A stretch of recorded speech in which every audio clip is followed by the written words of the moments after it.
Hey guys, I got a great boat to go over with you today. This is a boat that's going to one of our dealers in Florida, Fast Duck Motors. Sid and Lori have been with us for almost 20 years over there. Great dealers. If you're in that area, you can go by and check them out. This customer did and got his boat through those guys. So we are, it doesn't have the hydro turf on it.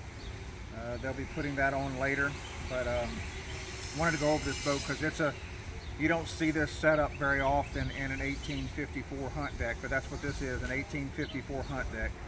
And it's got a great fishing setup. So pass me that phone and I'll walk you through the boat. Okay, so here at the helm, got his Suzuki controls, 1854 with a 140 Suzuki on the back. This boat's going to run really, really good. Got a standard 54-inch bottom boat back deck with one lid. Inside there, he's going to have gas tank, cranking battery, maybe add a power pole pump later. His rear storage bench, he's got flush and even with the back deck, so it acts as an extension of the back deck and an area to walk around and fish on. On this side over here, on this side of the back deck, there's a Livewell, and on the other side over here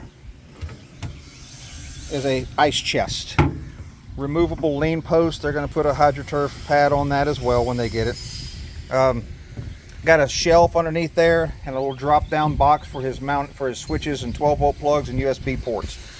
Both sides going up the console is a storage step, and not a bad size storage step either. I mean, you can actually put some good gear in here on both sides. I use mine in my boat set up similar to this. This box here, I'll put my personal stuff, pistol, car keys, things like that inside there.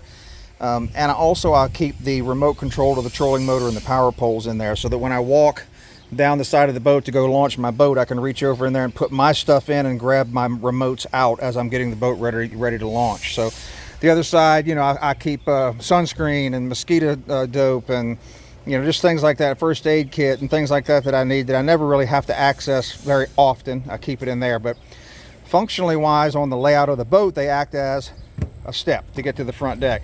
And if you look at this front deck, he's got nice wide catwalks on both sides. Those are rod boxes that run both sides up in there. This section here, this entire section here, all of that comes out. And so that has a tab with a screw right there, right there, right there, and right there. Those 4 screws, and that entire deck comes out. But while that deck is in, if you wanted to store stuff underneath there and be able to access it, it's got a hatch right there, okay? And then in front of that is another storage hatch. There is his Livewell pumps for the double Livewell he has in front of that. So he had us put a Livewell pretty far forward in this boat, and it's a double divided Livewell, one on each side right there. Crappie fishing, things like that, where you don't want to have to go too far from your seat here in the front where you're operating the trolling motor, he can just turn around and drop them inside there. Removable bar light right there for driving at night. Great setup, man. Tons of deck space, beautiful custom color he came up with. Love that as well, with that white motor. It's a great boat. I wanted you to check it out before it left out here.